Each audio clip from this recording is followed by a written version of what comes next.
What's going on, guys? We are back, week number 12, Overwatch League Season 3. So, as you can see, I am smiling in a good mood, and that is because I'm just thinking about these matches that we have going down tomorrow and on Sunday. Whew, it is a stacked week.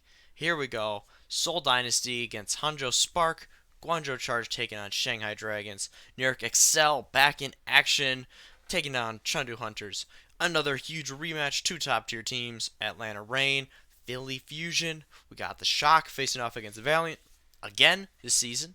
Got the Spark matching up against the Hunters once again. Shanghai Dragons facing Seoul Dynasty, two of the top teams in the entire league.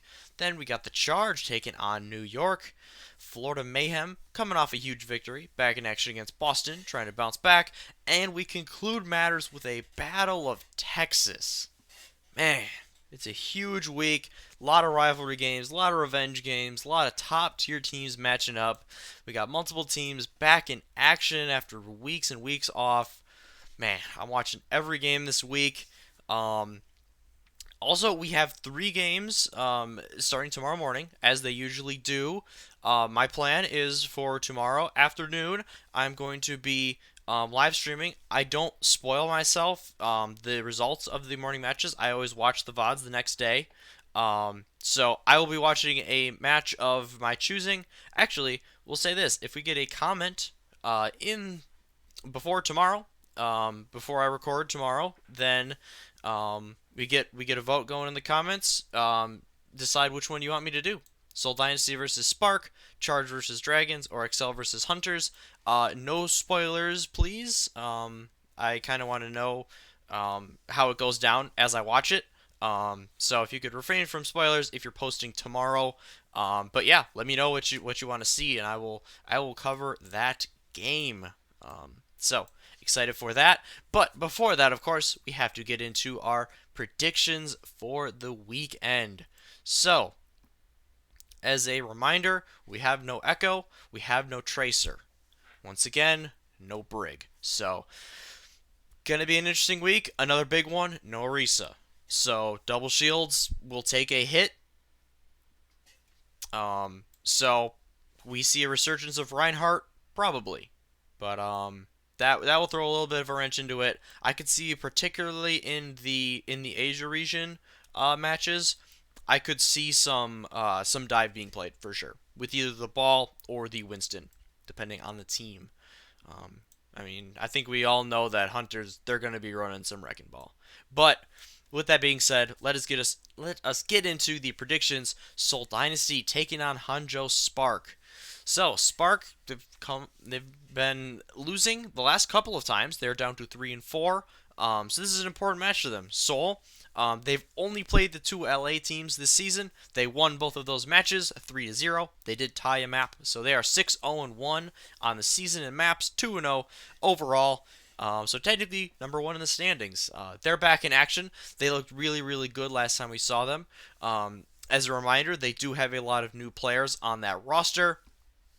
They had imported some of the players from London in Prophet and Fissure and Bedosian. Or, sorry, not Fissure. Oh boy.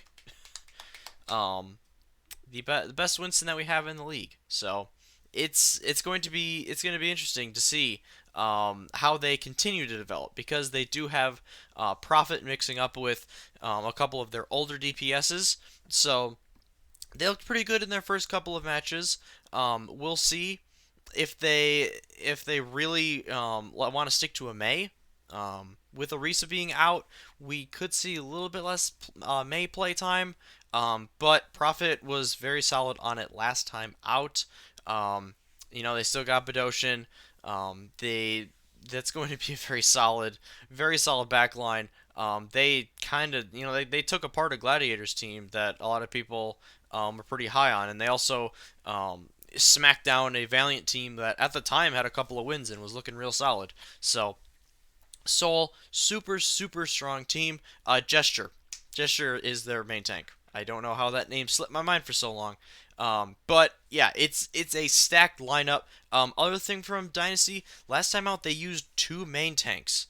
They use gesture as well as Marvel.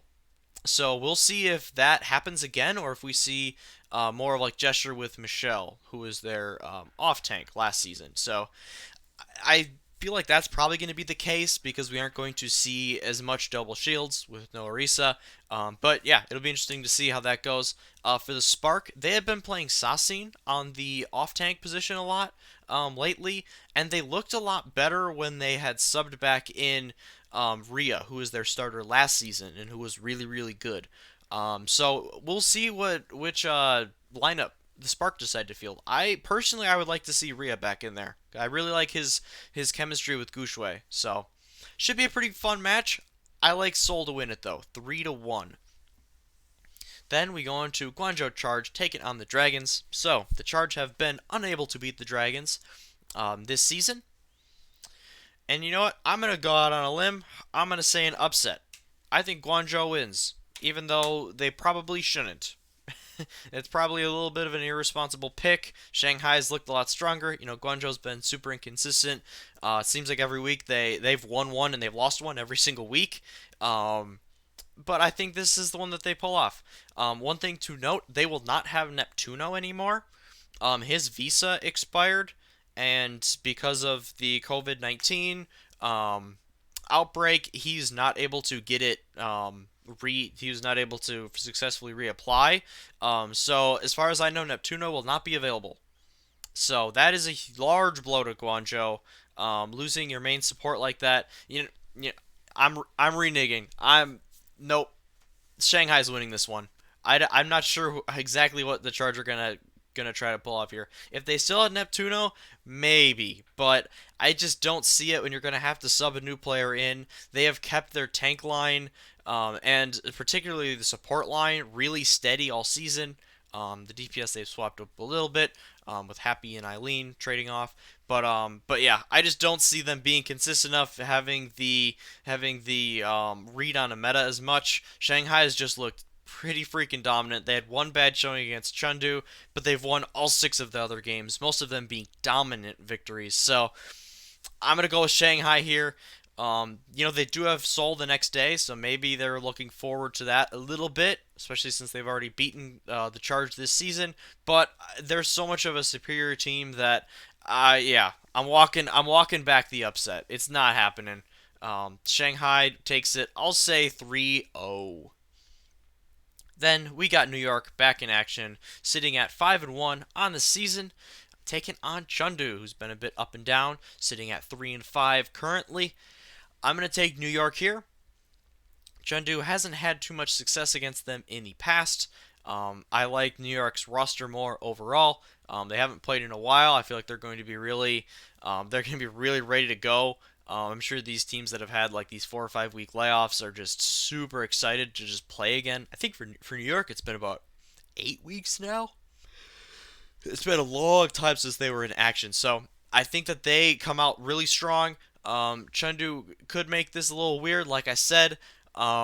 We might see less Mei. That would enable dive a bit more. Maybe they could do something with that. But this New York roster, it's still stacked. This is still a top 5 team in the league. And I think they're going to remind everyone of that next time out. I'll say New York takes the victory 3-1. Next, we got another rematch. Last time these teams played, Philly pulled off a reverse sweep and took it 3-2 over Atlanta.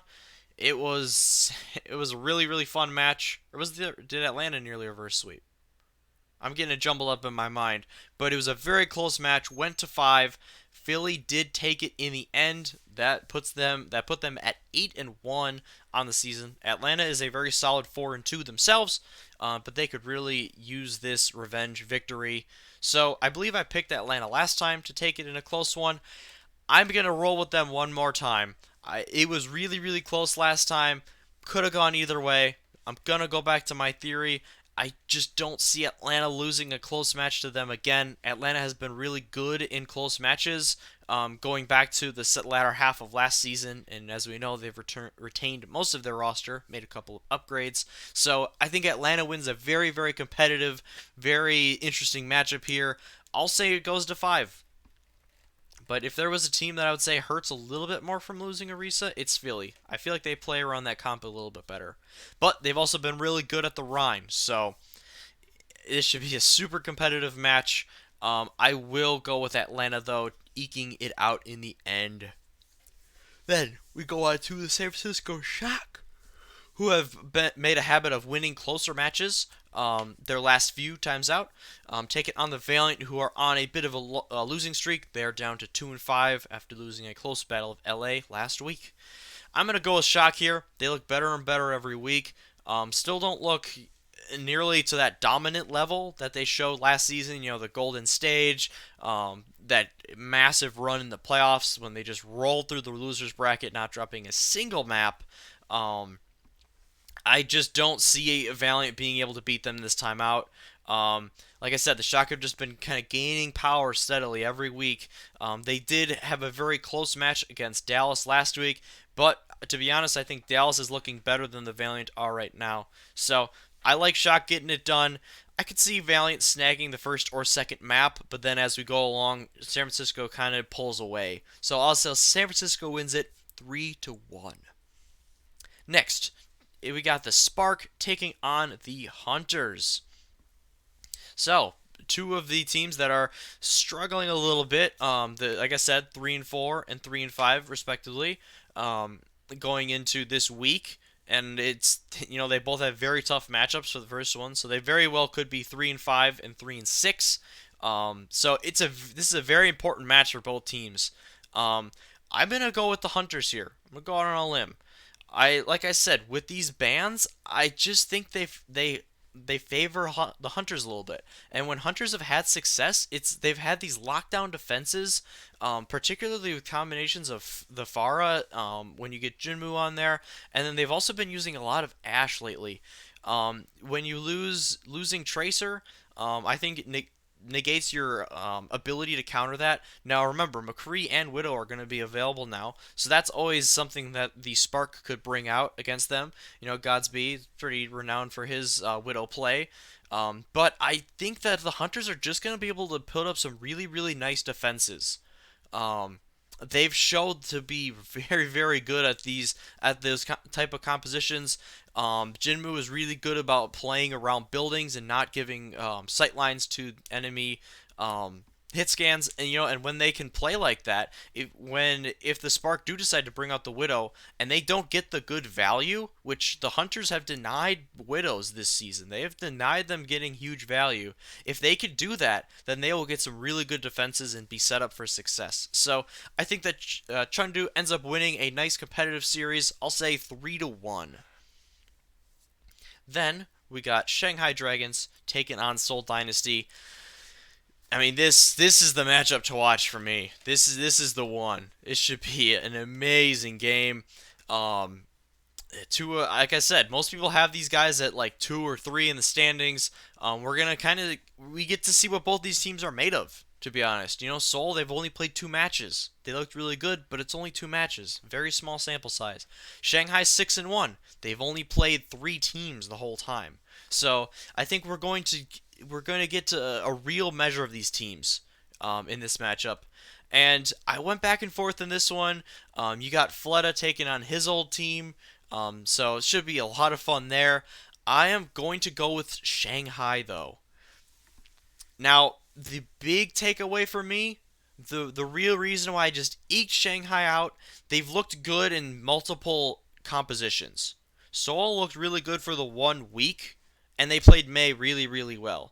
We've seen Shanghai play the Mei really well. We've seen them play more Pharah-based comps really, really well. We've seen them adapt to these weird comps that Chengdu and Guangzhou will throw at you, and they've done a very, very good job of adapting to them and kind of rolling with the punches and then flipping the script. They did lose to Chengdu 3-0.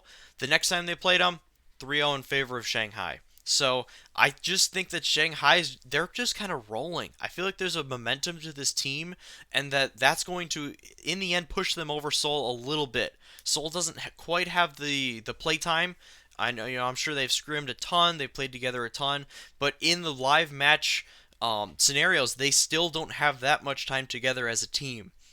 So, all that being said, I still think it's really close. I apologize. I worked a very early shift, so I am quite tired today. I just like the Dragons with that slight edge, just because, like I said, more live match experience. We've seen them be successful in more with more comps than Seoul is, so I will take them to win it in the end. But I do think it goes the distance. We get a map five. It's only justice that we get a map five in this series. I don't even really care who wins, but it should be super competitive between two very very good teams. Then we got the Chargeback in action taking on New York. So I'm gonna take New York here. Again, this is another one where I looked at it and I was like, could the Charge pull an upset here? I could see it. They've looked really, really good at moments, but New York is not a team that opens themselves up very much. They don't make a ton of mistakes. They're generally a clean team. Last season we heard about it the whole time. They play the more passive style of goats. They kind of just skate around and play the objective and force you to make mistakes. And that strategy worked really, really well against the mid tier and lower teams. It just the only times when it fell apart was when there was a team that was extremely, extremely clean, but also extremely aggressive, like your Titans and your Shock. That's when they ran into some problems. Guangzhou is not a super clean machine like the Shock were and the Titans were, so I like New York being able to punish them there. From what we've seen, Sabiolbi seems to be back in form. I mean, they have a lot of firepower in their DPS. When you talk about who are you, I mean that's a whole wild card who can just come in and just destroy. Nene is super consistent, and of course they have Libero on doing his flex god thing. And we don't even have to get into their back line and their tank line. They've been so good for these last 3 seasons, and even their newest addition, Hotba, has been very, very solid, playing with the new team. So it's also a revenge game for him. Hotba was on Guangzhou last season. So, like I said, I think New York takes care of business here. I'll say Guangzhou steals a map, though. But in the end, New York takes it 3-1. Next, Florida Mayhem, coming off a big victory. They improved to 3-4. They got a really nice 3-0 off on Paris, a team that a lot of people are high on. Pretty much everybody, I know I did, had them in their power rankings top 10, and Florida outside the top 15. So a huge victory for them. Another win, and they're at 500, and they're in the mix, with all the mid-tier teams. They're taking on Boston, who is still in just a world of hurt. I think it's really time to abandon their approach. I think at this point we can kind of safely say season one was a fluke. They just struck with some really, really good players that weren't really scouted by other teams. They got some gems like Gamsu and Note and of Striker, of course. We all know what happened with Dream Casper. They've had success with some of their other off supports like Neko and Aim God, who have had really solid performances. But then they just turn it over and turn it over and bring in new players, and it's just completely fallen apart this year. They had another situation, unfortunately, with sexual allegations. So it's bad. They had another player, leave the team in Swimmer just because he wanted to step away from competitive Overwatch. So it's not looking good for them right now. I'm gonna take Florida in this one.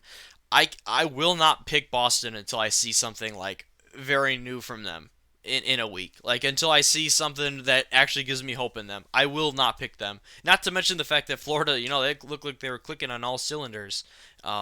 So I think they're only going to get more confident and they're going to kind of just roll over Boston here. I'll say 3-1. Then we got the battle for Texas.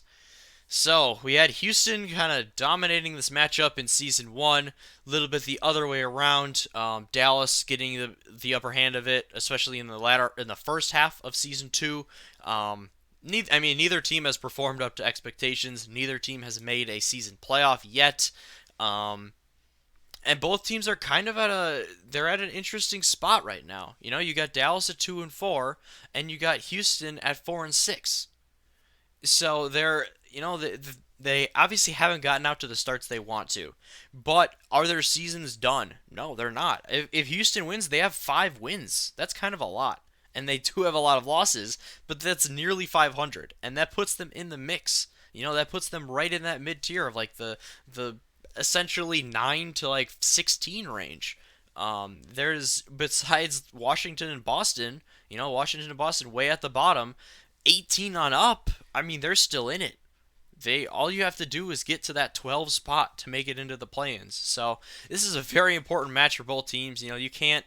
Neither team could afford to lose these type of games, but of course they both can't win. Um, I'm gonna go with Dallas here. It's a little bit scary with no Tracer. We don't see Decay in.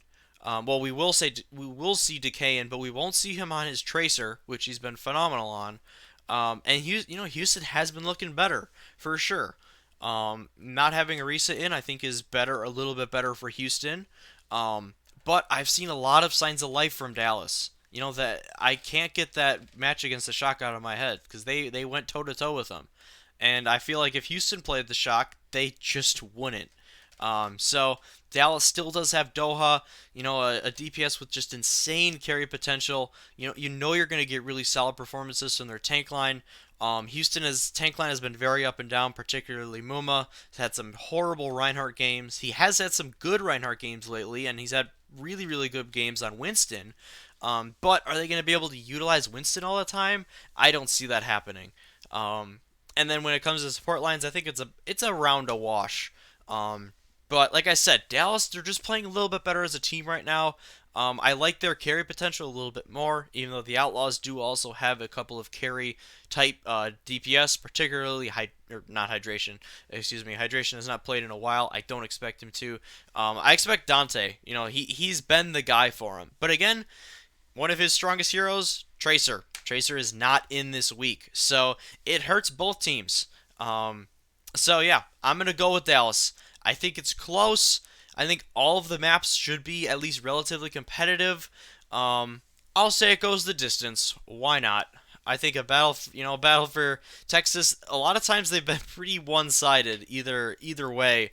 But I think these teams are relatively similar in skill level, so I think it goes the distance with Dallas edging it out and getting a victory in that bitter rivalry. So, let me know what you guys think in the comments below. Like I said, vote on a game for me to watch and analyze. It'll be a bit of a not a live reaction because I won't be doing it, live as the games are airing, but it will be a new viewing for me as well as you guys. So do a little bit of like cast type stuff, do a little bit of analyzing as well, pausing the video, breaking it all down. So hopefully you guys are excited for that. Hopefully you're all staying safe. Yeah, I wish the best for your families. And friends. Hope that everybody is doing all right and protecting themselves as much as they can. So I hope you guys have a absolutely phenomenal weekend, and I'll see you in the next one.